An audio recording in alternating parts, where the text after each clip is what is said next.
மறைந்த இயக்குனர் சிகரம் தாதா சாஹேப் பால்கே திரு கே பாலச்சந்தர் குறித்த சிறப்பு நிகழ்ச்சிக்கு உங்களை மீண்டும் வரவேற்கிறோம். இந்த நிகழ்ச்சியில் பங்கேற்று அவருடனான தன்னுடைய நெருக்கமான அனுபவங்களை பகிர்ந்து கொள்வதற்காக பழம்பெரும் வசனகர்த்தா, திரைப்பட இயக்குனர், தயாரிப்பாளர், நடிகர் திரு வியட்நாம் வீடு சுந்தரம் நமது அரங்கத்திற்கு வந்திருக்கிறார். வணக்கம் சார். சார், முதல் கேள்வி நான் உங்ககிட்ட முன்வைக்க விரும்புகிறது, பாலச்சந்தர் அப்படின்னு சொல்லும்போது பல பரிமாணங்களை கொண்ட ஒரு மாபெரும் கலைஞனாக நம்ம பாலச்சந்தரை பார்க்குறோம். அதில் அவருடைய படங்களை பார்க்கும்போது கதைக்காக படம் எடுப்பது அப்படின்றத தாண்டி ஒரே ஒரு கேரக்டர் வந்து மெயின் கேரக்டராக இருக்குது அவருடைய பல படங்களில். அந்த கேரக்டரை சுற்றி தான் கதை பின்னப்படுது. நீங்களும் ஒரு கதையாசிரியராக, வசனகர்த்தாவாக இருக்கீங்க. இந்த விஷயங்களை நீங்கள் அவர்கிட்ட விவாதிச்சிருக்கீங்களா? ஏன் இதுக்கு அவர் அதிக முக்கியத்துவம் கொடுத்தார் அப்படின்றத நீங்கள் எப்போதை விட்டு விவாதிக்க வாய்ப்பு கிடைச்சதா? இதில் ஒரு சின்ன இதெல்லாம் எங்களுக்கும் அவருக்கும் ஒரு சின்ன நெருக்கமான பந்தம் என்னென்னா, நானும் கேரக்டர் ஸ்டோரி பண்ணுறவன் தான். பிரசித் பத்மநாபன் தான் பண்ணுவோம். ஏன் அப்படின்னு கேட்டிங்கன்னா, ஆஸ் ஏ ரைட்டர் டைரக்டர் ஒரு பாத்திரத்தை தேர்ந்தெடுத்து கொண்டால் நாம் அந்த பாத்திரமாக வாழ்ந்து கொண்டு மற்ற பாத்திரங்களை வாழ வைக்க முடியுங்கிற ஒரு சிலபஸ் ஒன்று உண்டு. இப்போ நான் பாலச்சந்திரன் நானும் ஒரு கேரக்டர் மெயின் கேரக்டராக வரும்போது அந்த மெயின் கேரக்டருக்குள்ளே புகுந்தோம்னா இதர கேரக்டர்களை எங்களால் சொல்வது ஈஸிங்கிறது ஒன்று. பாலச்சந்திரனை பொறுத்தவரை இன்னொரு விஷயம் உண்டு. சமுதாயத்தினுடைய அவலங்களையும் மறுபக்கத்தையும் பதிவு செய்த ஒரே இயக்குனருங்கிறது தான் அவருடைய மிகப்பெரிய பெருமை. அவருடைய படங்களை பூரா பார்த்தீங்கன்னா கடைசியில் ஒரு வரியில் ஒரு விஷயத்தை சொல்லியிருப்பார். ஒரே ஒரு பாத்திரத்தை வைத்துக்கொண்டு அந்த பாத்திரத்தை சுற்றியே தன்னுடைய படைப்புகளை, பெரும்பாலான படைப்புகளை கே பாலச்சந்தர் அப்படி தான் படைச்சிருக்கிறார். உங்களுடைய பிரஸ்டீஜ் பத்மநாபன் போன்ற கேரக்டர்லாம் நீங்களும் அது மாதிரி தான் பண்ணியிருக்கீங்க. அதுக்கான காரணம் என்ன? காரணம் வந்து என்னென்னு கேட்டிங்கன்னா, எப்பவுமே ஒரு சென்ட்ரல் ஃபிகரிங் மேலே கதை சொல்லும்போது எனக்கு சௌரியமாக இருக்குது. அதாவது தான் ஒரு பாத்திரமாக வாழ்ந்து கொண்டு மற்ற பாத்திரங்களை வாழ வைப்பதுங்கிறது அந்த காலத்தினுடைய சிலபஸ். அது வந்து பெரும்பாலும் நாங்கள் வந்து பிரபல நடிகர்களுக்கு தான் செஞ்சுருந்தோம். பிரபல நடிகர்கள் மாதிரி அவரும் பிரபல இயக்குனராக அதை ஃபாலோ பண்ணார். இது வந்து இன்றைக்கி இல்லை, அவர் நாடகத்தில் ஆரம்பிக்கும் போது எங்கள் ரெண்டு பேருக்கு ஒரு சின்ன இது ஒற்றுமை உண்டு. ரெண்டு பேரும் அதை தான் கடைப்பிடிச்சோம். என்னென்னு கேட்டிங்கன்னா, when the curtain falls on the stage, curtain rises in the minds of the audience. காட்சிகளெல்லாம் முடிந்து திரை விழ வேண்டும், அந்த கடமை பார்த்த ரசிகன் மனதிலே திரை எழ வேண்டும். அப்போது இதுதான் அந்த கதையினுடைய நோக்கமாக இருக்கும்போது நீங்கள் நல்ல பாலச்சந்தரில் ஒரு சின்ன விஷயம் பாருங்கள். சமுதாயத்தினுடைய மறுபக்க பதிப்புகள் நிறையா இருக்கும். அது அதாவது அது ஒரு தைரியமான பேனா. எங்கள் பேனாக்கள் கூட கொஞ்சம் குடும்ப கதைகளுக்காக பயந்துக்கிட்டு ஃபேமிலி ட்ராமாவில் போகும். ஆனால் பாலச்சந்தருடைய பேனா வந்து கொஞ்சம் தைரியமான பேனா. அது அரங்கேற்றத்தை கொடுத்த பேனா. காரணம், சமுதாயத்தின் மறுபக்கத்தை பதிவு செய்வது என்பது அவருடைய மனதில் உள்ள ஒரு விஷயம். சமுதாயத்துடைய மறுபக்கத்தை பதிவு பண்ணுறது அப்படின்றதை செய்து கொண்டே அதே சமயத்தில் தான் வாழ்ந்த காலகட்டத்தையும் தாண்டி சிந்தித்த ஒரு கலைஞனாக நம்ம வந்து பாலச்சந்திர பார்க்க. நாடக உலகத்தில் இருக்கும் பொழுதே அவருடைய பார்வை தொலைநோக்கு பார்வையாக இருந்தது. எப்படி கேட்டிங்கன்னா, அன்றைய நாடக உலகம் இருந்தபோது அவர் தான் வந்து பாலச்சந்தர் பாணின்னு ஒன்று கொண்டு வந்தார். பாலச்சந்தர் ஸ்டைல் அப்படின்னு ஒன்று கொண்டு வந்தார். அண்டு வசனங்களில் ஒரு வித்தியாசமான நடையை கொண்டு வந்தார். அண்டு சிம்பாலிக்ஸ்னு ஒன்று வச்சார். இப்போ இல்லை, முன்ன பார்த்தீங்கன்னா எல்லாத்துக்கும் சிம்பாலிக் வைப்பார். இப்படி ஒரு புதிய கோணத்தில், அதாவது ஒரு தொலைநோக்கு பார்வையை வைத்து கொண்டு தான் பார்த்தார். நாடகத்தில் இருக்கும் பொழுதே பாலச்சந்தர், இன்றைய பாலச்சந்தருடைய தொலைநோக்கு பார்வை தீர்மானிக்கப்பட்டு விட்டது. நம்ம ஒரு பாத்திரத்தை வைத்து தன்னுடைய படைப்பை, கனமான ஒரு படைப்பை கொடுக்கறது அப்படின்ற பாலச்சந்தருடைய விஷயத்தை நம்ம பார்த்தோம். அதுலேயும் குறிப்பாக பெண் பாத்திரங்களுக்கு அதிக முக்கியத்துவம் கொடுத்த டைரக்டராக, அதுவும் அவர் வாழ்ந்த காலகட்டத்தில், அந்த காலகட்டத்தில் எம்ஜிஆர், சிவாஜி போன்ற பிரதான கதாபாத்திரங்கள் இவங்க தான் வந்து கதாநாயகர்களுக்கே முக்கியத்துவம் கொடுக்கக்கூடிய அந்த காலகட்டத்தில் பெண் கதாபாத்திரங்களுக்கு முக்கியத்துவம் கொடுத்து படம் பண்ண ஒரு ட்ரெண்டை உருவாக்குனவர் பாலச்சந்தர் தான். அந்த எண்ணம் அவருக்கு எப்படி தோன்றுது? இது பற்றி அவர் எப்போது உங்ககிட்ட தன்னுடைய எண்ணத்தை பகிர்ந்துக்கிட்டு இருக்காரு? அவரை பொறுத்த வரைக்கும் எப்போவுமே எதுவுமே டிஃப்ரெண்ட்டாக செய்யக்கூடியவர்.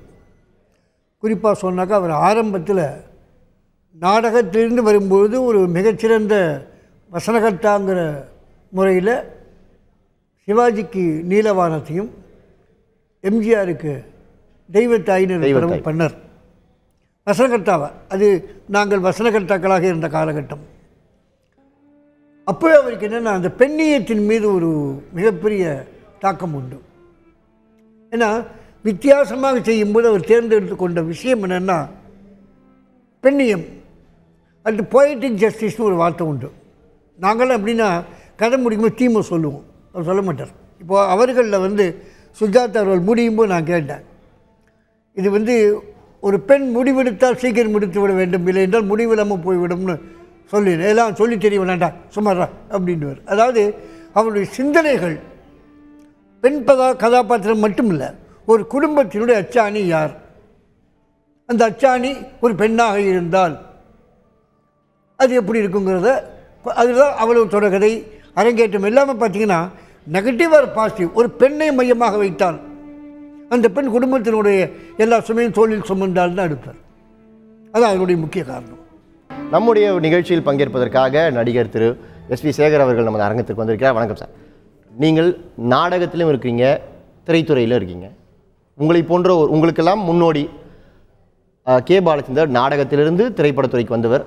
அவருடைய நாடகங்கள் உங்களுடைய நாடகங்களை எந்த அளவுக்கு பாதிச்சிருக்கு, நாடகத்துறைக்கு அவருடைய பங்களிப்பு அப்படின்னு எது மிகப்பெரிய பங்களிப்பு, நாடகத்துறைக்கு கே பாலச்சந்தர் விட்டு சென்ற மிகப்பெரிய பங்களிப்பு இது அப்படின்னு எது நினைக்கிறீங்க? என்னுடைய 14 வயசுலேருந்து அவருக்கு என்ன தெரியும், என்ன அவருக்கு தெரியும். என்னுடைய தந்தை எஸ்வி வெங்கட்ராமனே ஒரு நாடக நடிகர் தான். அதனால் அப்போது திரு ஸ்ரீகாந்த் அவர்கள் எங்கள் வீட்டில் தங்கியிருந்தார். அப்போ என்னுடைய தந்தை இலங்கையில் ஒர்க் பண்ணிட்டு இருந்தனால என் சித்தப்பா விவேகா ஃபைன் ஆர்ட்ஸ் கிளப்பில் மேடை இன்சார்ஜாக இருந்தார் எஸ்வி சங்கரன். ஸோ அதனால் நான் டெய்லி ஸ்ரீகாந்த் அவர்களோட பாலச்சந்தர் அவருடைய ராகினி ரிக்ரியேஷன்ஸ் ட்ராமாவுக்கு போயிட்டு அங்கே போகும்போது பார்த்தா ஒரு 4:30க்கே அவர் ஃபுல் அந்த டெடிக்கேஷன், எந்த சீனுக்கு என்ன ப்ராப்பர்ட்டி வேணும், யார் எடுத்துகிட்டு போகணும், இது டெய்லி செக் பண்ணுவார். டெய்லி அந்த இடத்துல உட்காந்துட்டு அப்புறம் டெய்லி எப்படி இம்ப்ரவைஸ் பண்ணுறது, என்ன நாடகத்துறைக்கு கேபியுடைய மிகப்பெரிய பங்களிப்பு. அதாவது நீங்கள் நாடகத்துறைன்னு இல்லை, இப்போ ஒரு டெடிக்கேஷன் 100% டெடிக்கேஷன் அவர்கிட்ட இருக்கும். அதே சமயத்தில் மனோகர் போன்றவர்கள் மிக பிரம்மாண்டமாக ஹிஸ்டாரிக்கல் மித்தலாஜிக்கல் நாடகத்தை நடத்தி கொண்டிருந்த போது மேடையில் சினிமா அளவுக்கு மிகப்பெரிய செட்டு போட்டு நாடகத்தை நடத்தி காட்டியவர். அதே போல் மைக்கு லைட்டெல்லாம் வெளியில் தெரியாத அளவுக்கு அந்த மாதிரியான சீன்ஸ் அமைத்து பண்ணி காட்டியவர். அண்டு மிக பிரபலமான நடிகர்கள் மிக பிஸியாக இருந்த காலகட்டத்தில், ஏன்னா அவரோட வந்தவங்க எல்லாருமே சினிமாவில் பிஸியானாங்க. நாகேஷ், மேஜர் சுந்தரராஜன், அந்த மாதிரி எல்லா நடிகர்களும் பிஸியாக இருக்கும்போது ட்ராமாவுக்கு ஆக்ட் பண்ணாங்க. சவுகாஜானிக்கு ஆக்ட் பண்ணிகிட்டு இருந்தாங்க. ஆனால் எவ்வளோ பெரிய நடிகர்களாக இருந்தாலும் ஒரு சின்ன காம்ப்ரமைஸ் கூட இல்லாமல் அவர் என்ன சொல்கிறாரோ அதை செய்து ஆகணுங்கிற ஒரு விஷயம். ஏன்னா அவரே நடித்து காட்டுவார். அப்படிப்பட்ட ஒரு குணாதிசயம் கொண்டவர். மிகப்பெரிய வரவேற்பு மக்களிடையே அவருடைய நாடகங்கள் எல்லாவற்றுக்குமே இருந்தது. அது அந்த எனர்ஜி அவருக்கு கடைசி வரைக்கும் டெலிவிஷன் தொலைக்காட்சி தொடர் பண்ணி வரைக்கும் அந்த எனர்ஜி லெவல் குறையலை. இப்போ ஃபிசிக்கலாக வயதாகலாம். வியட்நாமில் சுந்தரம் இருக்கார். நான் இவரை ஒரு 30-35 வருஷம் முன்னாடி எப்படி பார்த்தேனோ அதே எனர்ஜி லெவல் இருக்குது. வயசு எல்லாருக்குமே ஆகும், ஆனால் அந்த எனர்ஜி குறையும் பொழுது 40 வயசானவங்க கூட 85 வயசானவங்க மாதிரி ஆகிடுவான். அது முக்கியம் இல்லை, எனர்ஜி லெவல். அது கடைசி வரைக்கும் அவருக்கு குறையவே இல்லை. சொன்ன மாதிரி அவர் எவ்வளோ பெரிய நடிகர்களாக இருந்தாலும் அவர்கிட்ட வரும்போது எந்த காம்ப்ரமைஸ் இல்லாமல் அவர் சொல்கிறார். எவ்வளோ பெரிய நடிகர்களால் இல்லை, இப்போ மிகப்பெரிய நடிகர்களாக ஆக்கினதே அவர் தான். இன்றைக்கும் கமலையோ ரஜினியோ யாரையும் நீ வாடா போடான்னு பேசக்கூடிய அளவுக்கு ஒரு மிகப்பெரிய மனிதர். காரணம் என்னென்னா, இன்றைக்கி கமலஹாசன் ஒரு 10 படம் பண்ணுவார், அதில் 8 படம் விழும். 9வது படம் பார்த்தா பாலச்சந்தர் படம் வரும், மறுபடியும் பெரிய கிராஃப் வரும். மறுபடியும் வேறு படம் பண்ணுவார், கொஞ்சம் குறையும் போது திருப்பியும் பாலச்சந்தர் படம் பண்ணுவார். ஸோ ஒரு பாலச்சந்தர் என்பவர் யாருனாக்க, இப்போ என்னை யூஸ் பண்ணுறாருன்னு வச்சுக்கோங்களேன், எனக்கு என்னெல்லாம் ப்ளஸ்ஸோ அந்த ப்ளஸ்ஸை எல்லாம் சேர்த்து அதை திரைக்கதையாக மாற்றி அந்த நடிகனை மிகப்பெரிய நடிகனாக மாற்றக்கூடிய மேஜிக் தெரிஞ்சவர். அதுதான் அவருடைய பெரிய ஒரு விஷயம். நான் அவருடைய படங்களுக்கு நான் டெக்னீஷியனாக தான் ஃபஸ்ட்டு போனேன், ரேடியோ ப்ரோக்ராம் ப்ரொடியூசராக தான் போனேன். நான் தொடர்ந்து 4 முறை all India best radio program producer award வாங்கினதில் 2 படம் ஒன்று அபூர்வ ராகங்கள், இன்னொன்று தப்பு தாளங்கள். அவர் ஒரு மிகச்சிறந்த வாத்தியாராக இருந்திருக்கார், ஒரு இன்ஸ்டியூஷன், நடமாடும் இன்ஸ்டியூஷனாக இருக்கார். அப்படின்றத அவர்கிட்ட பாடம் கற்றுக்கொண்ட பலருடைய ஒருமித்த கருத்தாக இருக்குது. எங்களுக்கு அவர் கற்றுக் கொடுத்தது தான் வாழ்க்கையில் அடுத்த கட்டங்களுக்கு போக பயனுள்ளதாக இருந்தது. தன்னுடைய வாழ்க்கையை அவர் வாத்தியாராக தான் தொடங்கியிருக்கார். 1 வருஷம் வாத்தியாராக இருந்திருக்கார். அதுக்கப்புறமா இங்கே மெட்ராஸ்க்கு வந்து ஏஜிஎஸ் ஆஃபீஸில் வேலை செஞ்சிருக்கார். இருந்தாலும் அவருக்குள்ள அந்த வாத்தியார் கடைசி வரைக்கும் இருந்ததாகத்தான் நமக்கு தெரியுது. நீங்கள் அவரோடு நெருங்கி பழகியவர். அந்த வாத்தியாரை நீங்கள் எந்த அளவுக்கு உணர்ந்திருக்கீங்க? அப்படி பார்த்தா என்னுடைய தாத்தாவும் ஒரு வாத்தியார் தான், எங்கள் அப்பா மாமா வாத்தியார், எல்லோரும் வாத்தியார்கள் தான். வாத்தியார்கள் எப்பவுமே வாத்தியார்களாக இருக்கணும் அவசியம் கிடையாது. வாத்தியார் வந்து வீட்டுக்கு வரும்போது புருஷனாக, தந்தையாக, கணவனாக எல்லாருக்கும் விளம்பரமான முகங்கள் உண்டு. ஒரு இயக்குனரே வந்து ஒரு டைரக்டருங்கிறவரே கேப்டன் ஆஃப் த ஷிப். அவர் வந்து அவருடைய இதுதான், கண்ட்ரோல் தான் எல்லாமே. நான் வந்து டைரக்டர் பாலச்சந்தர் படத்தில் வந்து அவர் ஷூட்டிங் நடக்கும்போது நான் ட்ராலி தள்ளியிருக்கேன், கமலும் ட்ராலியை தள்ளியிருக்கார். அதை நாங்கள் ஒரு பெருமையாக நினைப்போம். ஒரு டெக்னீஷியனாக ஒர்க் பண்ணுறது மிக பெருமை. ஒரு டெக்னீஷியன் என்பதற்கு மிகப்பெரிய அங்கீகாரத்தை கொடுத்தவர்களில் ஒரு முக்கியமானவர்களில் திரு பாலச்சந்தரும் ஒருவர். ஏன்னா அதுக்கு முன்னாடியும் ஒரு டைரக்டர் அப்படின்னா ஒரு ஃபியரை கொண்டு கொடுத்தது பீம்சிங், அது மாதிரி பல டைரக்டர்ஸ் இருக்காங்க. அந்த மாதிரி வரிசையில் அவர் வந்து திரு பாலச்சந்தர். ஆனால் என்ன அவர்கிட்ட பெரிய விஷயம் என்றால், எந்த ஒரு விஷயத்தையுமே ஒரு 10 வருஷம் முன்னாடியே டீல் பண்ணக்கூடிய ஒரு திறமைசாலி. இன்றைக்கி வந்து கார்த்தால கல்யாணம் ஆச்சுன்னா சாயங்காலத்துக்குள்ளே டைவர்ஸ் அப்ளை பண்ணுற காலகட்டத்தில் இது ஒரு அதிசயமாக இருக்காது. ஆனால் ஒரு பிளாக் அண்ட் ஒயிட் ஃபிலிமில் டக்குன்னு தாலியை கட்டியிருந்தால் நீ என் புருஷனே இல்லைன்ட்டு கோயில் உண்டியில் போடுறதுங்கிறது ஒரு வித்தியாசமான அதிர்ச்சி தரக்கூடிய ஒரு காட்சியாகத்தான் அன்று பார்க்கப்பட்டது. அதனால் எல்லா விஷயத்துலையுமே ஒரு கான்ட்ரவர்ஷியல் விஷயத்தை எடுத்துக்கொண்டு நியாயப்படுத்தக்கூடிய ஒரு கேரக்டர்களாக தான் அவருடைய படங்களில் நிறைய பேர் வருவாங்க. சில பேர் இது நெகட்டிவ் கேரக்டர், இது நெகட்டிவ் கேரக்டராகவே இருக்கும். 3 முடிச்சு படத்தில் ரஜினிகாந்த் கேரக்டர் நெகட்டிவ் கேரக்டர் தான். ஹீரோவே தண்ணியில் தள்ளி கொலை பண்ணிவிடுவாங்க. பண்ணிட்டு அந்த பொண்ணு பழி வாங்கிறதுக்கு லவ் பண்ணவன் யாரையோ அவனுக்கிட்டே போய் கல்யாணம் பண்ணிட்டு படுத்துகிற விஷயம். நெட்ரிக்கன் அப்படி தான். அது மாமனாரை வந்து பழி வாங்கிறதுக்காக ஒரு பொண்ணு பண்ணுறது. ஸோ பல விஷயங்கள் அவருடைய படங்கள். ஆனால் அதே சமயத்தில் வந்து ஒரு வெல் டிசிப்ளின்டு டைரக்டர். செட்டில் அவர் வந்துட்டாருன்னு சொன்னால் அந்த ஒர்க்கு தான் நடக்கும். 9 o'clock ஷூட்டிங் சொன்னால் ஒரு 7:30 மணிக்கு செட்டில் உட்காந்து ஸ்கிரிப்டில் என்ன பண்ணலான்னு பார்த்துக்கிட்டு இருப்பார். அந்த மாதிரி நான் வந்து நடிகனாக ஒரு 2 படம் தான் நான் நினைத்தாலே நிற்கும்ல ஒரு சின்ன சீன். என்னுடைய ரெக்கார்டிங் தியேட்டரில் நான் என்ன வேலை பண்ணிகிட்டு இருந்தேனோ அதையே ஒரு கேரக்டராக்கி என்னோட அதை ரஜினி ஆக்ட் பண்ணார் அந்த படத்தில், அந்த சீனில். வறுமை நிறம் சிவப்பு நான் ஆக்ட் பண்ண அந்த படம். அவருடைய அறிமுகத்தில் நடித்த ஒரு முழு படம் என்றால் அது வறுமையின் நிறம் சிவப்பு. ஆனால் ஒரு நடிகனாக மட்டுமே தொடர்பில் இல்லாமல் அவர் குடும்பத்தில் ஒருத்தர் மாதிரி தான் அவர் என்னை பார்த்துருக்காரு. ஏன்னா அப்படிப்பட்ட நிறைய சம்பவங்கள் அவங்க வீட்டில் எந்த ஃபங்க்ஷன்லாம் இருந்தாலும் நான் இல்லாமல் இருக்காதுங்கிற அளவுக்கு இருக்கும். அண்ட் ஒரு தன்னுடைய கலாச்சாரத்தை விட்டு கொடுக்காமல் மாற்றிக்கொள்ளாத ஒரு நபர். வெளியில் வந்தால் அந்த பட்டையாக விபூதி போட்டுட்டு தான் வருவார். சில பேர் சொல்லுவாங்க, நான் பொது வாழ்க்கைக்கு வந்துட்டேன், எனக்கு எந்த அடையாளமும் இருக்கு. அடையாளம் இல்லாத ஒரு மனுஷனே கிடையாது. தன்னை ஒரு அடையாளப்படுத்தி கொள்வது தான் ஒரு மனுஷன். அந்த அடையாளத்தை என்றைக்குமே கடைசி வரைக்கும் இழக்காதவர். அவர் வந்து ஒரு சிறந்த படைப்பாளி அப்படின்றதையும் தாண்டி நல்ல படைப்புகளை பார்க்கும் பொழுது மனம் திறந்து பாராட்டக்கூடியவர். அதில் இருக்கக்கூடிய நல்ல விஷயங்களை அந்த சம்மந்தப்பட்டவர்களிடம் உடனடியாக பாராட்டக்கூடிய பண்பு மிக்கவர் அப்படின்னு நம்ம கேள்விப்பட்டிருக்கோம். உங்களுடைய நாடகங்களை பார்த்துருக்கிறாங்க, அதை பற்றி உங்ககிட்ட பாராட்டி என்னென்ன? நான் மொத்தம் 24 ட்ராமா போட்டிருக்கேன். அதில் வந்து கிட்டத்தட்ட 22 ட்ராமா பார்த்துருக்காரு. எல்லா நாடகத்தையும் பார்க்கும்போது என்னடா ட்ராமா போடுற அப்படிங்கிறது திட்டிருக்கார். சரி, இதுக்குன்னு ஒரு ஆடியன்ஸ் இருக்குது அப்படிங்க சொல்லுவார். என்னுடைய 100வது நாடகத்துக்கு வந்து நாடகத்தை பற்றி இவன் இப்படியெல்லாம் ஒரு உட்காந்துக்கிட்டு கதா கால்சாபம் மாதிரி ட்ராமா போட்டுட்ருக்கான். நாளைக்கு நான் ஒரு சீரியஸ் ட்ராமா போட்டால் கூட எஸ்வி சேகர் ட்ராமா மாதிரி உங்களுக்கு இல்லைன்னு சொல்லிட்டீங்களே அப்படின்னா நான் அப்புறம் சொன்னேன், அதெல்லாம் எப்படி தான் சொல்லுவாங்க, உங்களுக்கு இருக்கிற இடம் இருக்குது, இது ஒரு ஸ்டைல், நாங்கள் ஏதோ போட்டுட்ருக்கோம் அப்படி. அதை எல்லாம் தாண்டி என் மேலே ஒரு ரொம்ப அஃபெக்ஷனேட்டான என் குடும்பத்தில் எல்லாருமேலேயுமே அந்த அஃபெக்ஷனேட்டான ஒரு பர்சனாலிட்டியாகத்தான் இருந்தார் அவர் குடும்பத்தில். நான் வந்து எல்லாருக்குமே அவர் முதல் படம் நடிக்கும்போது அடுத்த படம் நடிக்கிறதுக்கு அலோவ் பண்ண மாட்டார். அப்போது வந்து நான் வந்து வறுமை நிறம் சிவப்பு முதல் படம் நடிச்சுக்கிட்டு இருக்கும்போது என்னை தைப்பொங்கல்னு ஒரு படத்துக்கு கேட்குறாங்க. அப்போ நான் சொன்னேன், சும்மா இந்த படமே நான் ஒழுங்காக நடிப்பேன்னு தெரியல, இதுக்குள்ளே அடுத்த படம் கேட்குறீங்களே அப்படி. வல்லபன், எம்ஜி வல்லபன் ஒரு பத்திரிகை ஆசிரியர். நான் சொன்னேன், நீங்கள் வேணால் டைரக்டரை போய் கேட்டுக்கங்கன்னு.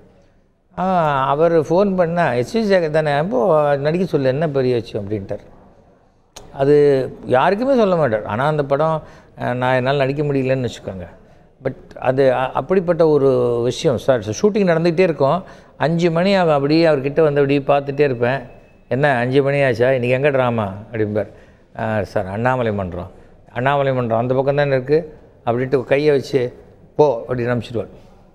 அதாவது என் வேலை முடியணும், அதெல்லாம் நீ ட்ராமாவா அதெல்லாம் பற்றி எனக்கு கவலை இல்லை அப்படின்னு சொல்ல மாட்டார். அந்த ட்ராமாவை 100% மதிக்கக்கூடியவர்.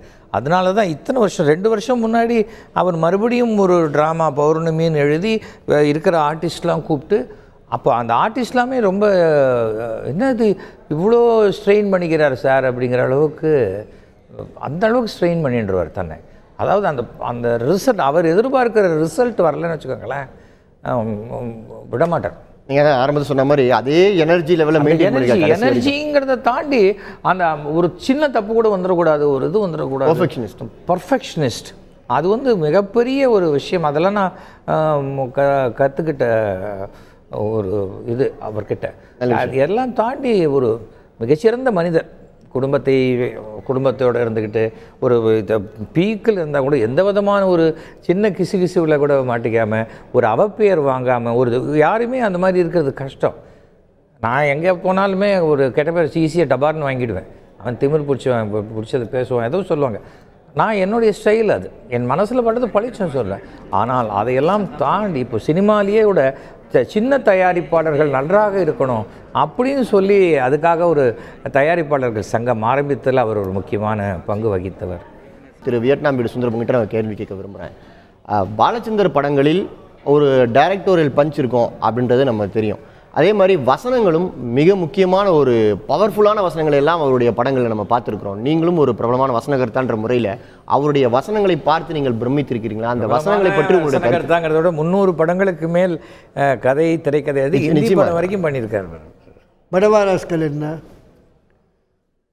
அவரு தானே படாபட் இன்னைக்கு எல்லாரும் பேசுகிறீங்களா? அதாவது அவருக்கு வந்து காயினிங் பஞ்சு டைலாக் கொடுத்துருக்காரு. டைலாக் காயின் பண்ணிட்டு போ ரொம்ப அழகாக. அதாவது நாகேஷ்காக பண்ணார் சர்வ சுந்தரத்தில். எங்கள் அம்மா ஏன் பொய் சொல்கிறா, ராஜா கண்ணை மூக்கி ரொம்ப அழகாக இருக்கிறான்னு சொன்னால நம்பிட்டேன்னு ஒரு டைலாக் வச்சு கொண்டு போனார். அதேமாதிரி வறுமையின் சிறப்புங்கிறதுல ஆக்சுவலாக இவங்க எல்லாரும் அவன் ப்ரொஃபஷனல் கேரக்டர் ஆகிட்டு. ஒரே ஒரு டைலாக் சொல்லலை, விதவைகள் வாழ்க அப்படிமே. ஆமாம், அதாவது இந்த ஹஸ்பண்ட் இல்லாத 2-3 பேர் வந்து அந்த திலீப் கேரக்டர் கூட்டு போய் அவனுக்கு பணம் கொடுப்பாங்க. அதை கடைசியில் சொல்லுவான், பெரியவ செட்டில் ஆகிட்டேன். அவன் போகும்போது என்னுடைய டைலாக் ஃபினிஷிங் டைலாக் விதவைகள் வாழ்க அப்படின்னு வரும். அது மாதிரி இப்போ நிறைய அவருடைய படங்களில் வந்து சில விஷயங்கள் வந்து அந்த தப்புத்தாளங்களுடைய குழந்தைய பள்ளிக்கூடத்தில் சேர்க்கணும்ப்பா, அப்புறம் வந்து நல்ல வீடு பார்க்கணும், அப்புறம் நம்ம வந்து முக்கியமான விஷயம் நம்ம கல்யாணம் பண்ணிக்கணும். கே பாலச்சந்தரின் தப்புத்தாளங்கள் இதுதான் இது. அது பல விஷயங்கள். ஒரு அபூர்வ ராகங்கள் வந்தபோதும் நிறைய எதிர்ப்பு வந்து, அது எப்படி ஒரு தன்னை விட வயசில் மூத்த பெண்ணை வந்து எப்படி நீங்கள் பார்த்தீங்கன்னா எத்தனையோ சினிமா கிரிக்கெட் பிளேயர்லேருந்து இவங்கலேருந்து எல்லாரையுமே சொல்கிறாங்க மகாத்மா காந்தியை கோட் பண்ண ஆரம்பிச்சுட்டாங்க. அவர் கஸ்தூரிபாய் அவங்களோட வயசில் பெரியவர், அப்படி என்னென்னமோ சொல்ல ஆரம்பிக்கிறாங்க.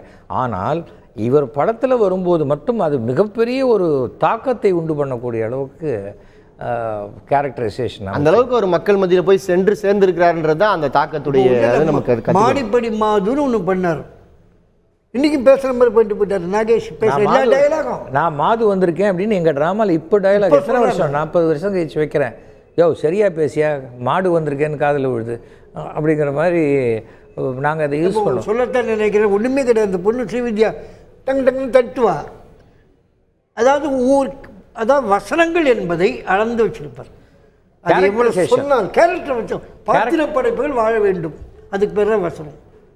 வசனங்கள் அந்த எழுதின ஷீட்டு கூட வந்து உயிரோட எழுந்து நின்று பேசுவோம் அப்படின்ற அளவுக்கு அவருடைய வசனங்கள் இருக்கும் அப்படின்னு சொல்லுவாங்க. அந்த வசனங்களுடைய தாக்கங்களை நம்ம பார்க்க முடியுது. இன்னும் நிறைய விஷயங்கள் அவரை பற்றி நகைச்சுவையான விஷயம். இந்த பாலச்சந்தர் இதில் ஒரு நகைச்சுவையை சொல்ல வேண்டிய கடமை இருக்கு. எஸ் வி ராமதாஸ் மட்டும் இருந்தார். அவர் வந்து மிகச்சிறந்த வெள்ளை மனம் உள்ள ஒரு அருமையான நடிகர்.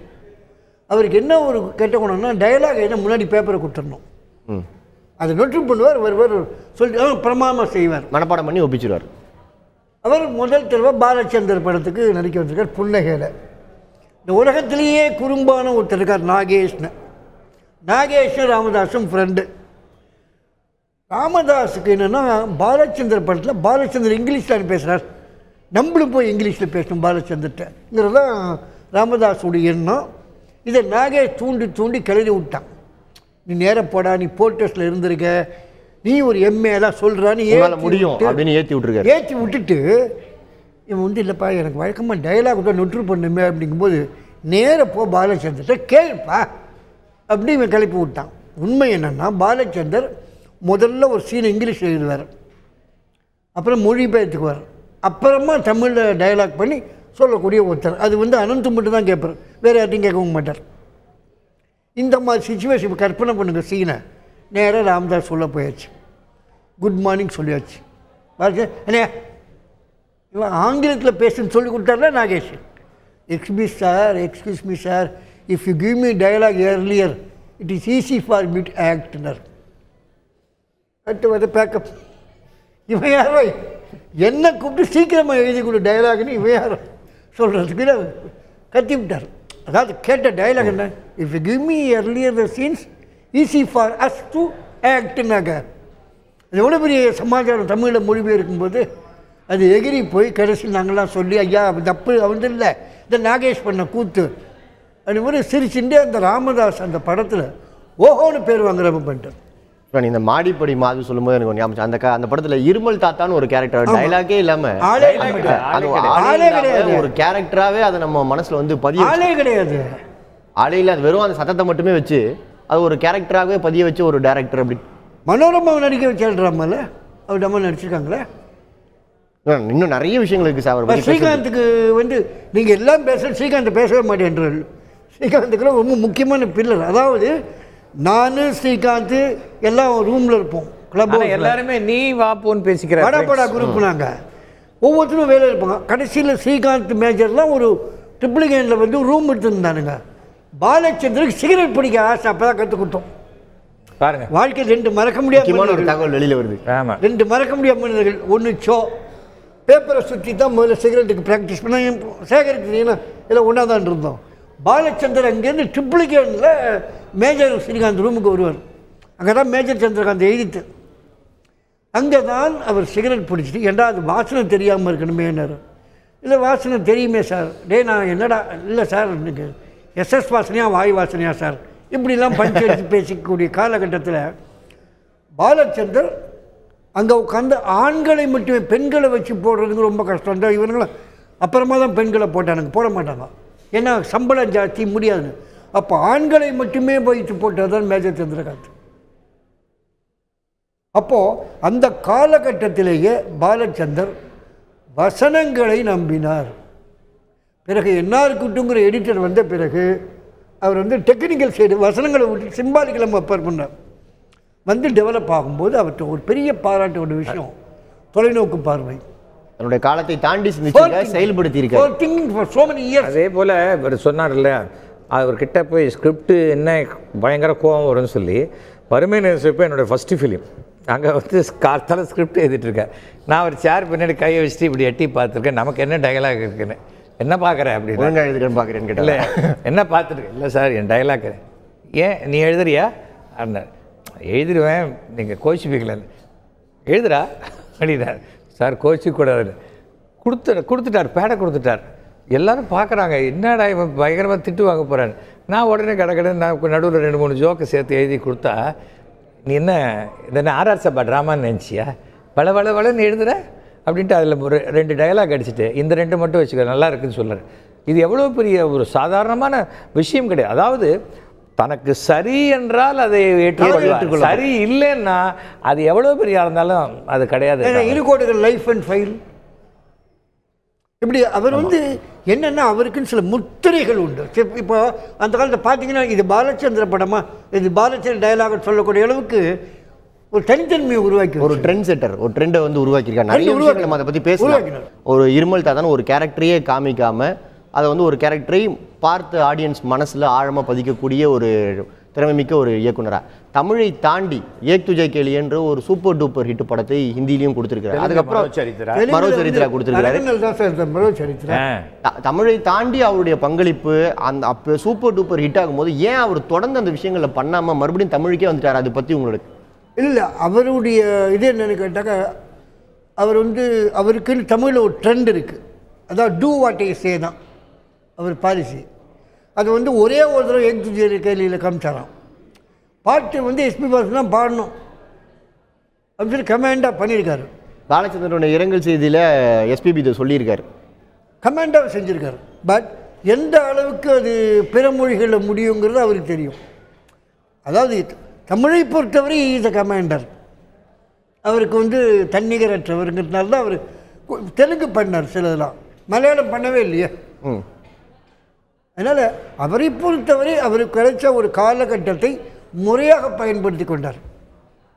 அதில் ஒரு ட்ரெண்டு செட் பண்ணார். இப்போ ஸ்ரீதருக்குன்னு ஒரு ட்ரெண்டுனாங்க, ஒவ்வொருத்தரும் ஒரு ட்ரெண்டு சொல்லும்போது கோபாலகிருஷ்ணா ஒரு ட்ரெண்டுன்னு. அப்படி வரும்போது இவங்க எல்லாரையும் உடச்சி புதுசாக அந்த 2 பேரையும் நடிகர் திலகம் மக்கள் திலகம் நீங்களாக ஜெமினி கணேச கையில் வச்சுன்னு பண்ணி காமிச்சார்.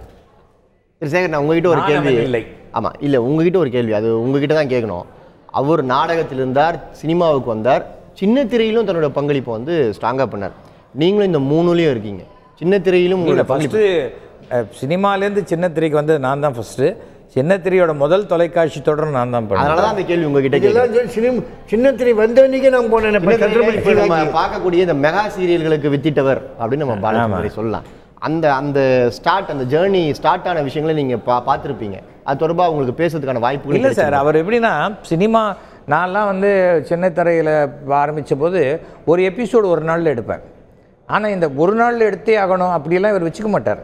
அந்த ஒரு எபிசோடை நான் 2 நாள் ஆனாலும் 3 நாள் ஆனாலும் அதை ஒரு சினிமா மாதிரி எடுக்கணும் அப்படிங்கிற எண்ணம் உடையவர். அவருடைய பட்ஜெட் வேறு, அவருடைய லெவல் வேறு, என் ஸ்கேல் வேறு. நான் ஒரு நாளைக்கு 1.5 எபிசோடு எடுப்பேன், ஒரே நாளைக்கு 2 எபிசோடு இருக்கேன், ஒரு ஃபுல் லெங்த் ட்ராமாவே ஒரு நாளைக்கு முடிப்பேன்னு எனக்கு வேறு மாதிரி ஸ்டைல் எனக்கு. ஆனால் அவரது அந்த க்ரியேட்டிவிட்டி, அது எந்த மீடியாவில் போனாலும் அந்த க்ரியேட்டிவிட்டி, அந்த அந்த ஸ்டாண்டர்ட் அது குறையக்கூடாது அப்படிங்கிறதுல கடைசி வரைக்கும் மிகவும். அது எனக்கு என்னோட கேள்வியே அங்கே தான் வருது. ஒரு பெர்ஃபெக்ஷனிஸ்டாக சினிமாவை நீங்கள் விரும்பின காலத்துக்கு எக்ஸ்டெண்ட் பண்ணிக்கலாம், இன்னும் கூட ஒரு 2 ஷெட்யூல் போட்டு எடுத்துக்கலான்னு. சின்ன திரையில நீங்க எபிசோட கொடுக்க வேண்டிய கட்டாயம் எல்லாம் இருக்கு. ஒரு பெர்ஃபெக்ஷனிஸ்டா எக்ஸ்டெண்ட் பண்ண முடியும், சினிமால எக்ஸ்டெண்ட் பண்ண முடியாது. சினிமால 2 மணி நேரம் 2.5 மணி நேரம் மேக்ஸிமம் 3 மணி நேரம் எடுக்கலாம். அப்புறம் ஆபரேட்டர் படத்தை ரிலீஸ் பண்ற தேதி நீங்க இன்னும் கூட எடுத்துட்டு இப்போ ரிலீஸ் பண்ணாம பொங்கலுக்கு ரிலீஸ் பண்ணலாம், தீபாவளிக்கு ரிலீஸ் பண்ணாம. சின்ன திரை நீங்க கமிட் பண்ணி சார் வந்திருக்கு 5 எபிசோடு போகும்போது சார் அதெல்லாம் இப்பதான் வந்திருக்கு. முன்னெல்லாம் கஷ்டம். நீங்க என்ன நினைக்கிறீங்க? 2 லட்சம் ரூபாயில படம் எடுத்திருக்காங்க, மொத்த படமே 3 லட்சம் ரூபாயில எடுத்திருக்காங்க. அவரை பொறுத்த வரைக்கும் இதோ இவருடைய படம் நான் பணம் 10 செய்யும் நான் பண்ணேன். எவ்வளோ ஷார்ட் பட்ஜெட் தெரியுமா? ஷார்ட் டைமும் பட்ஜெட்டு சின்ன பட்ஜெட்டு 100 days போன படம். எதுக்காக சொல்கிறேன்னு சொன்னால் அந்த ஸ்டைல் வேறு. ஆனால் தொலைக்காட்சியில் இவ்வளோ செலவு பண்ண வேண்டிய அவசியம் இல்லை அப்படின்னு நினைக்கக்கூடிய இடத்துல கூட செலவை பற்றி கவலைப்படாமல், லாபத்தை பற்றி கவலைப்படாமல் அதை நான் சினிமா என்ன பண்ணேனோ அந்த அளவுக்கு பர்ஃபெக்ஷன் இருக்கணும். ஆனால் எல்லாத்தையும் தாண்டி சார் அவர் மேக்சிமம் புதுமுகங்களை அறிமுகப்படுத்திய ஒரு நடிகர். மேக்சிமம் அவர் அறிமுகப்படுத்திய புதுமுகங்கள் தான் மிக பிரபலமானவர்கள் என்ற ஒரு நட்சத்திரங்களை உருவாக்கிய ஒரு மிகப்பெரிய இயக்குனர். எல்லாத்தையும் தாண்டி சமீபத்தில் அவர் PS ராஜா அப்படின்னு என்னுடைய நண்பனுடைய நாடகத்துக்கு போயிருக்காரு, நாடகம் பார்க்கறதுக்கு. அப்போ என் மனைவியை நாடகம் பார்த்துட்டு இவர்கிட்ட யாரோ பேசிகிட்டு இருக்காங்களேன்னு சொல்லிட்டு அப்படியே சைடில் போகும்போது கையை பிடிச்சி இருக்கிறார். ஏய் எங்கே போகிற, பார்க்க மாட்டியா நீ அப்படின்னு. ஐயோ இல்லை சார், நீங்கள் யாரோடய என்ன எங்கே, ஏன் அவன் வரல, எப்படி இருக்கான் பையன், அடுத்த படம் தான் பண்ணுறான். அத்தனை விஷயம் அதாவது அந்த அந்த அஃபெக்ஷன் இருக்குது பாருங்கள். அவர் நம்ம கையை பிடிக்கும் போதே அந்த அஃபெக்ஷன், உள்ளார்ந்த அன்பு உணர தெரியும். அதுதான் இன்னைக்கு இத்தனை பேர் இங்கே வராங்கன்னு சொன்னால் ஒரு இயக்குனர் ஒரு பெரிய ஒரு சினிமாவில் இருக்கார் அந்த இல்லை, அதையெல்லாம் தாண்டிய ஒரு மிகப்பெரிய ஒரு விஷயந்தான் இதெல்லாம். இன்னைக்கு உங்களுடைய டிவியில் என்ன சொல்வதற்குறான ஒரு மிகப்பெரிய வாய்ப்பு. ஏன்னு சொன்னால் நாம் இழப்பு என்பது நமக்கு தான், அவருக்கு ஒன்றும் இல்லை. அவர் போயிட்டார், அவருக்கு இனிமேல் பெயின் கிடையாது, ஒன்றுமே கிடையாது.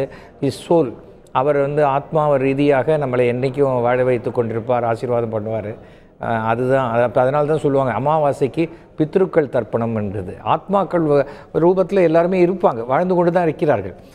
அது வந்து ஆனால் அதையெல்லாம் தாண்டி அவருடைய நட்பும் இந்த அன்பும் தான் இவ்வளோ பெரிய ஒரு விஷயத்தையும் இந்த ஒரு இரங்கலுக்கு இத்தனை பேர் வந்ததும் அரசியலை தாண்டி சினிமாவை தாண்டி மனிதர்களை சம்பாதித்து வைத்தவர். அது ரொம்ப நம்ம இப்போ நிகழ்ச்சியோட நிறைவு பகுதிக்கு வந்துட்டோம். இப்போ இந்த நிறைவாக ஒரு கஷ்டமான ஒரு டாஸ்க் நான் உங்களுக்கு கொடுக்குறேன். ஒரு மிக சுருக்கமாக கேபி அப்படின்ற மனிதரை பற்றி சொல்லணும் அப்படின்னா உங்கள் மனதில் என்ன தோணுது? மிக சுருக்கமாக சொல்லலாம். மிக சுருக்கமாக கேபியை பற்றிய உங்கள் நினைவுகளை பதிவு பண்ணுங்க. கேபி பற்றிய நினைவுகள் ஒரே ஒன்று தான். எனக்கு தெரிந்த வரைக்கும் ஒரு மிகச்சிறந்த பர்ஃபெக்ஷனிஸ்ட். என் தந்தையும் அப்படி தான். எத்தனை மணிக்கு தூங்கினாலும் 5 மணிக்கு எழுந்திருப்பார். ஆனால் இறக்குற அன்றைக்கி 5 மணிக்கு தூங்கிட்டார், அப்புறம் எழுந்திருக்கவே இல்லை. அதுதான் என் ஃபாதருடைய நெருங்கிய நண்பர். அவருக்கு வந்து பெரிய செயின் ஸ்மோக்கராக இருந்தார் பாலச்சந்தர் சார். ஆனால் ஒரு சின்ன அவருக்கு அந்த ஹார்ட் இது வந்தபோது அன்றைக்கி டப்புன்னு நிறுத்தினார். இப்போ பாலச்சந்தர் சார் நிறுத்தின பிறகு யாரை பார்த்தாலும் சொல்வார், என்ன பண்ணாத, செய்யக்கூடாது அப்படி. அதுக்கு காரணம் என்னென்னா பரவாயில்லன்னு விட மாட்டார். ஒரு பர்சனலாக அந்த அஃபெக்ஷன் அது பாலச்சந்தர் மனைவியாக இருக்கட்டும், அவங்க வீட்டில் போனாலே ஒரு ஃபேமிலி மாதிரியே நம்ம அதை அவருடைய அந்த நல்ல குணங்கள் தான் அவருடைய மகள் புஷ்பாவுக்கு வந்திருக்கு. எனக்கு என்னென்னா மிகப்பெரிய அந்த குடும்பத்திற்கு மிகப்பெரிய மனோதைரியத்தை கடவுள் கொடுக்க வேண்டும். இந்த தந்தி தொலைக்காட்சியில் கூட என்ன அரசியல்வாதியாக எந்த நிகழ்ச்சிக்கு கூப்பிடாவிட்டாலும் இதற்கு நீங்கள் அழைத்ததுக்கு என்னுடைய மனமார்ந்த நன்றியை நான் தெரிவித்துக் கொள்கிறேன். வியட்நாம் வீடு சுந்தரம், நம்ம நிகழ்ச்சியோட நிறைவு பகுதிக்கு வந்திருக்கோம். இதே விஷயம்தான். நீங்கள் பன்னெடுங்காலமாக அவர் கூட பழகின வாய்ப்பு பெற்றவர். ஒரு சுருக்கமாக அவரை பற்றி ஒரு பதிவை, இதுதான் கேபி எனக்குள்ளே விட்டு சென்றிருக்கக்கூடிய விஷயம், அப்படி அவரை பற்றி நினைக்கும் போது எனக்கு உடனே இதுதான் தோணுது அப்படின்னு சொல்லக்கூடிய சுருக்கமாக பதிவு. அதாவது நாற்காலியால் அவருக்கு மதிப்பா, அவரால் நாற்காலிக்கு மதிப்பார்னா டைரக்டருங்கிற சேருக்கு அவரால் தான் மதிப்பு. And 200% very great gentleman. And நட்புங்கிற வார்த்தைக்கு அவர் மிகப்பெரிய முக்கியத்துவம் கொடுப்பார். இப்போது நாங்கள்லாம் தனியாக இருக்கும்போது பாடா கூட்டத்தில் இருக்கும்போது சூப்பர் ஸ்டார் அவர்களே தான் பாரு, அந்த மேடையில் அவருக்கு நாகரிகம் தெரியும். ஆனால் அவரை மாதிரி ஒரு கம்ப்ளீட் நட்புக்காக என்ன வேணால் செய்வார். அண்டு நாடகம் அவருடைய எப்படி அவர் சினிமாவில் இயக்குனர் சிகரமோ அதே போல் நாடகத்தை பொறுத்த வரைக்கும் அவர் நாடகத்தினுடைய நாடி துடிப்பாகத்தான் வாழ்ந்தார். நாடகத்தின் நாடி துடிப்பு, சினிமாவின் இயக்குனர் சிகரம் கே பாலச்சந்தருடைய நினைவு நாள் நிகழ்ச்சிகளை நாம் தொடர்ந்து நேரடியாக பார்த்து கொண்டிருக்கோம். அவருக்கு பல்வேறு தரப்பினரும், திரைக்கலைஞர்கள் மட்டுமல்லாமல் அரசியல் கட்சி பிரமுகர்கள், பல்வேறு தரப்பினரும் தங்களுடைய இறுதி மரியாதை செலுத்திக் கொண்டிருக்கிறார்கள்.